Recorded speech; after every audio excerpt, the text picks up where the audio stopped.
Good morning, everybody. It's so good to see all of you. 1 Corinthians chapter 13. We're going to do the entire chapter. Now, this chapter really deserves a Bible study. It deserves an in-depth look at all the words, expressions, concepts that are here.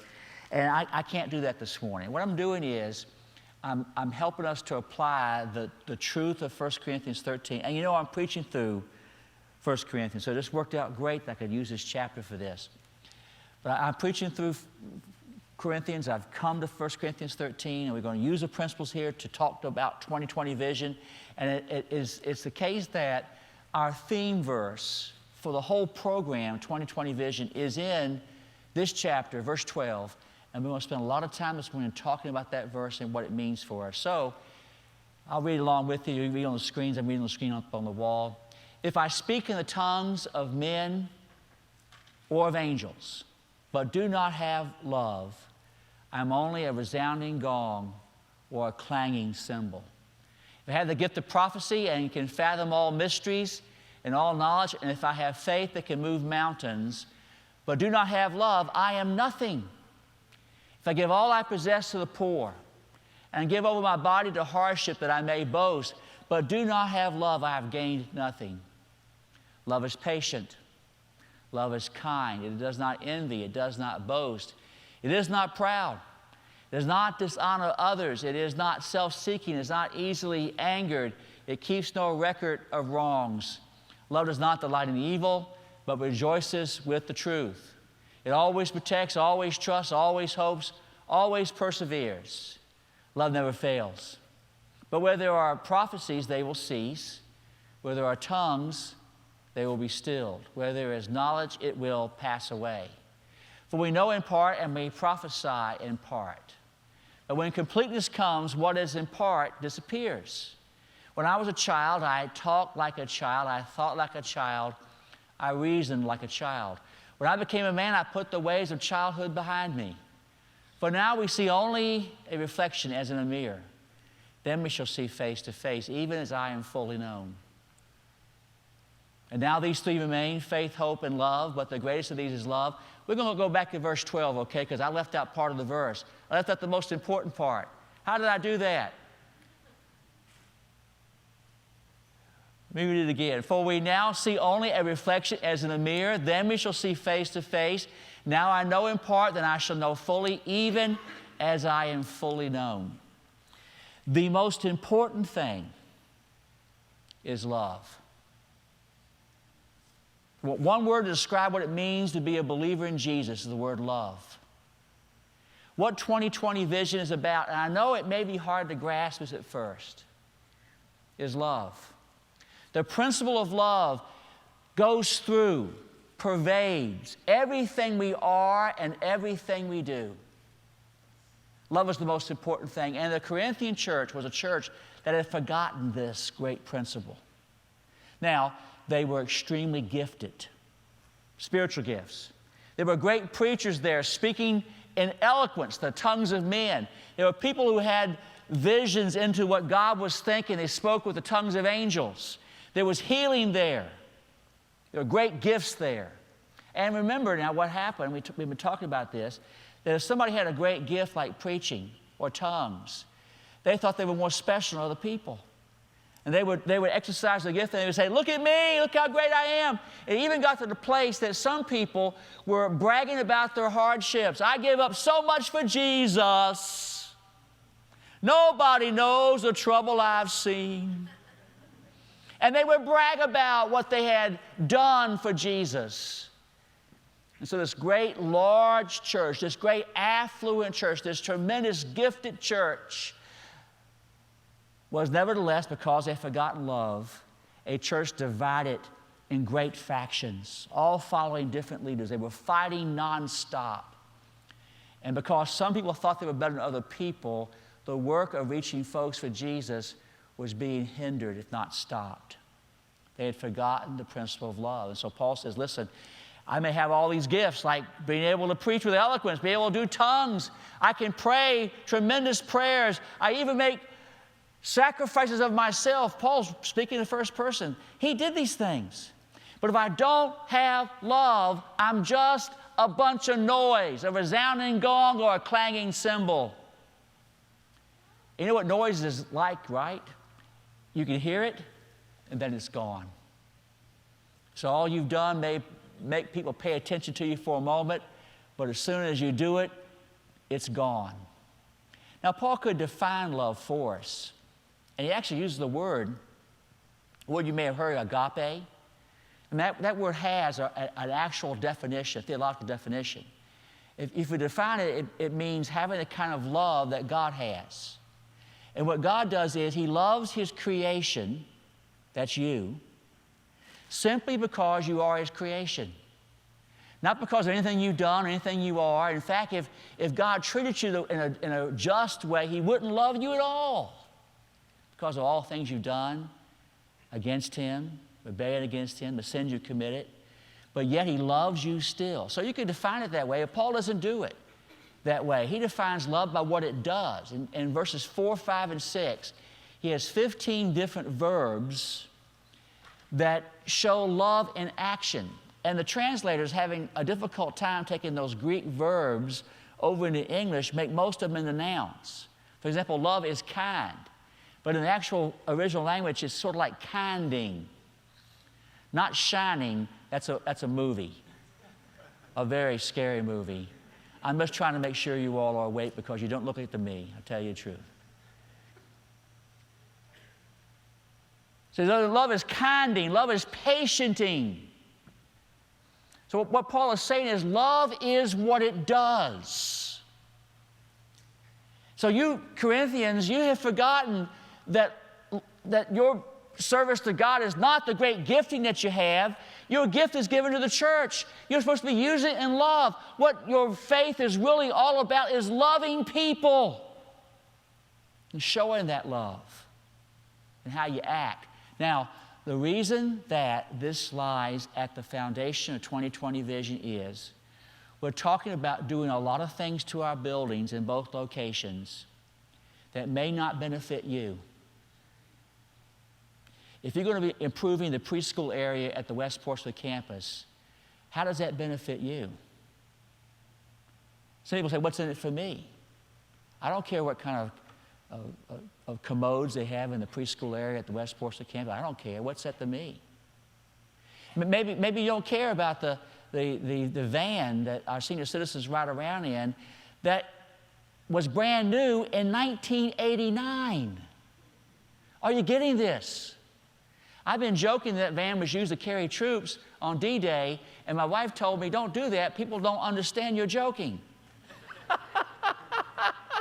So I had to stop doing that. Oh, what's in it for me? How does it benefit me? What do I care about the churches that are dying? Why do I want to be part of merging with them and helping them come back to life again? What do I care about people that I don't even see, that I don't even know? Why should I care anything about them? Let me tell you about the American church. We also have forgotten this principle of love because we have made everything about me and what it makes me feel and how it makes me behave and what it means to me. And we've forgotten everybody else. My wife and I, along with Cal and Sterling, went to see Downton Abbey 2 weeks ago, the movie. And we're big Downton Abbey fans. I got some good news for you if you're a Downton Abbey fan. The movie is fantastic. Go see the movie. As of Thursday night in America, it's made $65 million, probably worldwide well over $100 million. It only cost about $15 million to make. And so the studio that made it has made a really tidy profit, and they've already announced Downton Abbey 2. I'm with that.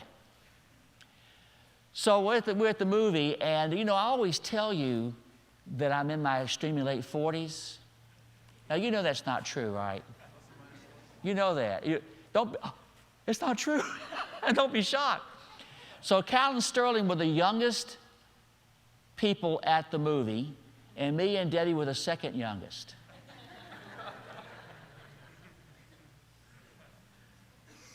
A lot of senior citizens there. Now, I'm not criticizing this because my great desire is to be 97 years old and going to see Downton Abbey 15. That's my big desire. But anyway, we were younger than most of the people there. Now, sitting in front of us to our right was a group of senior citizens. And you know what the word curmudgeon means? A curmudgeon is a person who's bitter and angry and everything, they don't understand things, so they're always complaining. Usually it's an older person. It doesn't have to be. I've become a curmudgeon about politics. Can you understand why? Okay, thank you very much. I'm not even sure I hear breathing.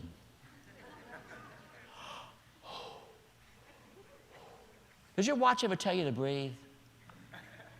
My watch tells me to breathe. I said, thank you for reminding me. Thank you very much. But anyway, this guy, one of the guys in this group was a curmudgeon. And we were sitting there watching the trailers, the previews of coming movies, which I really enjoy that. And he yells out at the top of his voice, 20 minutes of previews!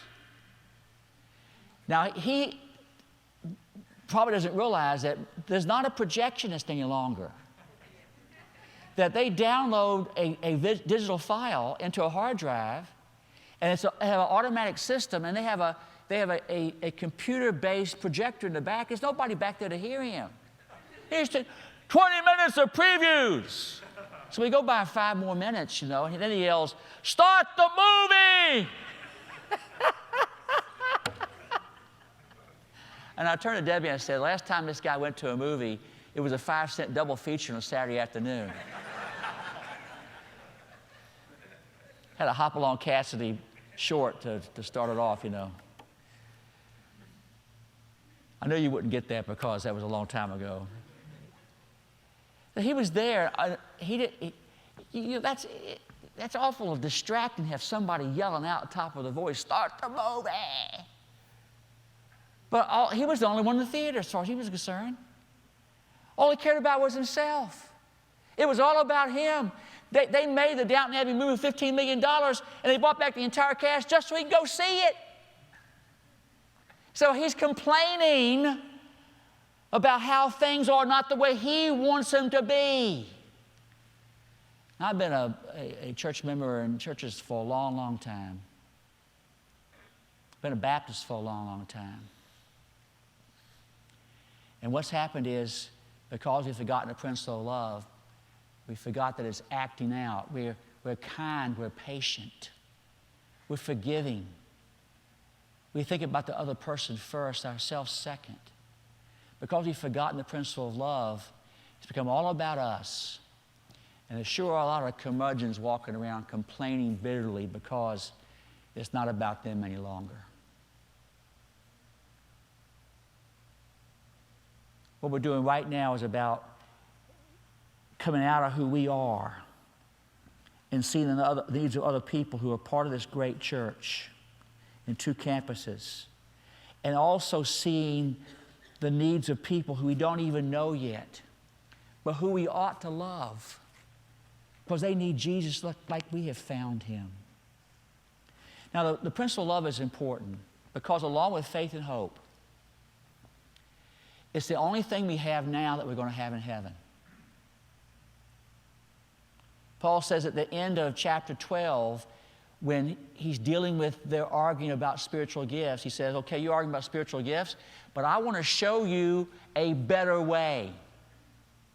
Actually, chapter 13, he stops his argument, stops his discussion of the problems that they had, the practical problems they had, and he goes into this wonderful, beautiful, theological discourse, a poem, a hymn about love. Oh, let me tell you what I did when I first met Debbie.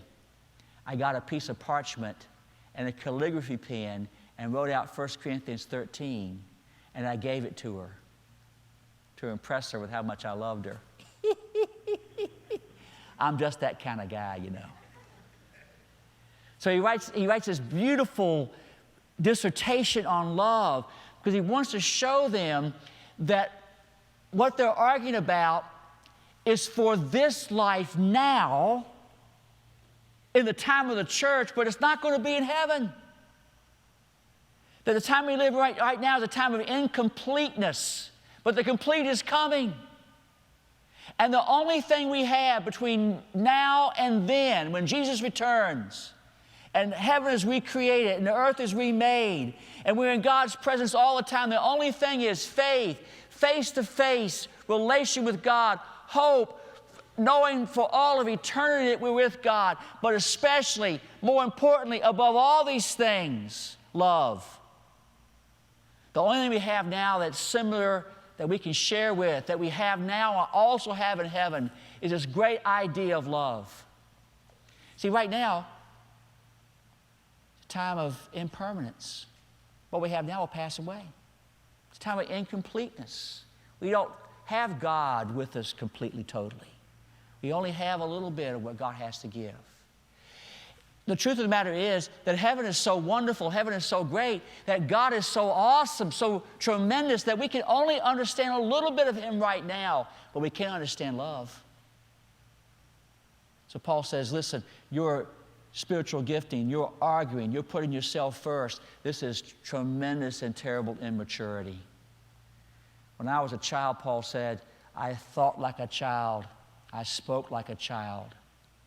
I reasoned like a child. But when I became a man, I put childish ways behind me. Now's a time of immaturity. There will be a time of maturity. When I was a little kid, about 2 years of age, I started sleeping with a doll baby. In fact, that's what his name was, Doll Baby. Doll Baby kept me company at night, kept me from being scared. I slept with it so much I wore its pajamas off. My mom had to make a cassock for it. It looked like a little tiny Catholic priest. My dad wasn't a very sensitive, understanding sort, so he came to my bedroom one day when I was 11 years old. He said, 11-year-old boys don't sleep with doll babies. Give that to me. And he put it in the drawer beside my bed. I went right from sleeping with a doll baby to having acne. The transition was that quick. Every once in a while, I got to be honest with you, though, I pulled the drawer out and looked at Doll Baby and thought about how I missed sleeping with it at night because I felt a little bit lonely. But the truth of the matter is that you got this. There comes a time when you grow up. There comes a time when you stop sleeping with stuffed animals. There comes a time when you put childish ways behind you. And you just got to grasp this. Having a life and a faith that's about who we are or about our gifting so people can look at us and pay attention to us, that's childishness. It's not what heaven's like. What heaven's like is loving other people who we don't even know and putting them first even though it doesn't benefit us at all. Now, I said a while ago that it's hard to understand God because He's so awesome, so beyond our ability to understand. But we can get a glimmer of who He is. And yes, love is part of that glimmer. But Paul is talking now more about, and when I'm talking to you more about, is knowing what God wants for us, what His will is for us.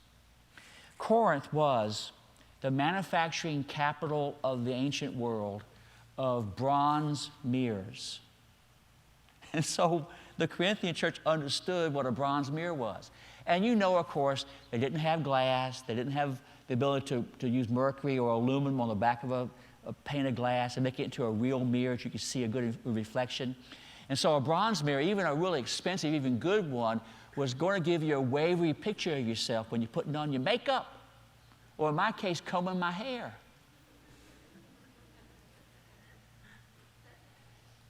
And then after a while, the bronze mirror began to tarnish a little bit, and you couldn't even see yourself that well. And Paul said, our vision of heaven is like that. We only see a glimmer, a faint outline of who God is and what He wants of us. Now, are you listening? Because I'm getting kind of deep. It's hard to know God's will. It's very hard.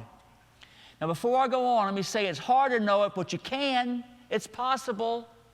But because it's so hard, you ought to be very modest when you express that you know what God's will is for your life and for your church. Now, I know in my case, there have been many times I've been absolutely convinced that I knew what God's will was for me or for my church, and I was absolutely wrong. I was 100% wrong. And after it was over with and I discovered how wrong I was, it was a maturing experience. It was a humbling experience. It was a growing experience for me. I got a chance to understand a little bit more about myself and how oftentimes I project what I want, who I am, on who God is. So I don't understand what God wants. I only understand what I want, and I baptize it into the idea that it's God's will so I can excuse it away. Years ago, I was in a meeting at our church when we were on the old location, and the meeting got very hot. They were arguing with each other. They weren't mad at me. That was a welcome difference, welcome difference.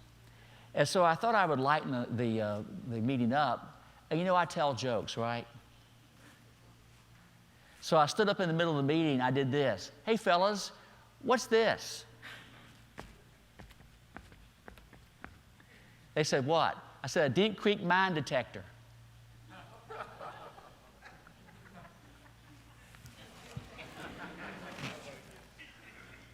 You all are, thank you, David, for explaining the joke to everybody.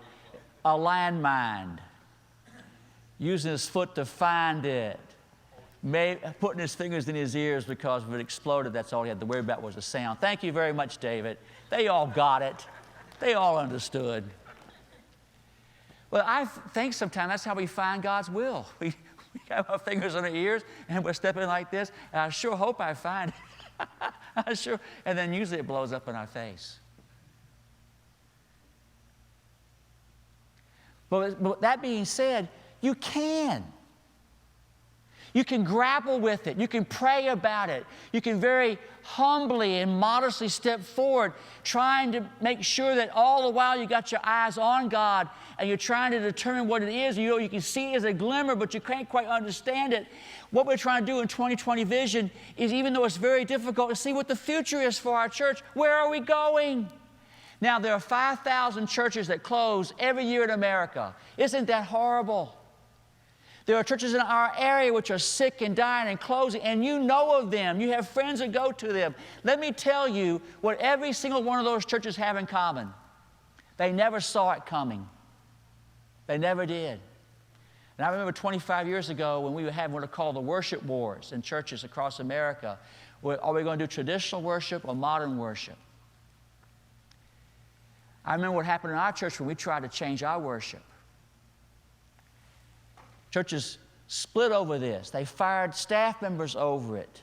People stopped going to church because of it. And by the time we finally got it worked out, and you understand we don't have it worked out yet, there are still churches clinging on as hard as they can to the past. By the time we found out, the window had closed and we were past the curve. And we missed out on reaching a lot of people in America because the church refused to change. What we're doing in 2020 Vision is say right now, okay, we want to see what's coming. And we understand, we know that the culture is against the church in America. The movement of political life is against the church in America. The media is against the church. The academic community is against the church. All this is against us, and we are suffering because of it. And we want to see how we can best work in that kind of environment, recognizing that one day the pendulum will swing back the other way. And God once more will open a door in America for great evangelism. Do you believe that? Do you believe it? That's what we're grappling with as a church. So, not only are we talking about keeping our buildings up and able to reach people that come to us, but we're starting other locations because we want to save churches that are closing. We have a vision for that. We're seeing it, even if we're only seeing in the mirror darkly. Now, I did one of the cake meetings at my house, and my oldest son, Josh, came to it, and he said, "Dad, that was depressing." Because I was talking about the challenges churches face in America. Did I just depress you? I didn't want to depress you. I want to give you some hope. Faith, hope, love. These three remain. Now what Paul is saying is that the only things we have between now and heaven are faith, hope, and love. The greatest is love. And God is still moving in the world, still doing things because of love. He is. So don't give up hope. I was reading this week something which I did not know, and we don't know because the media in America only cares about certain things. And we don't hear about what's really happening in the world because they only care about these things. We don't hear about the tremendous persecution Christians are facing all across the world. Christianity has been erased from Iraq, erased from Syria, erased from Egypt, from much of the Islamic world. It no longer even exists. And what happened to the church there? They killed them. They killed them. Persecution is higher now in the world than it's ever been before. So I told you I'm going to cheer you up. Now I'm making you depressed again. But listen now, listen. The fastest growing church in the world, I'm talking about all Christians inside of a country, not just a building, but Christians inside of a country, is in Iran. Can you believe this? They have a name for their church in Iran, which translated over into English is, and you may recognize the text here from John's Gospel, like sheep among wolves. That's the name of their church. Like sheep among, I don't know what the Iranian, the Farsi word is for that, but like sheep among wolves, because they're surrounded by people very hostile, but yet the underground church in Iran is growing rapidly. They're baptizing thousands every week. The mosques are empty because the people there have gotten turned off to the religion of the mullahs, and now they're turning to Christ.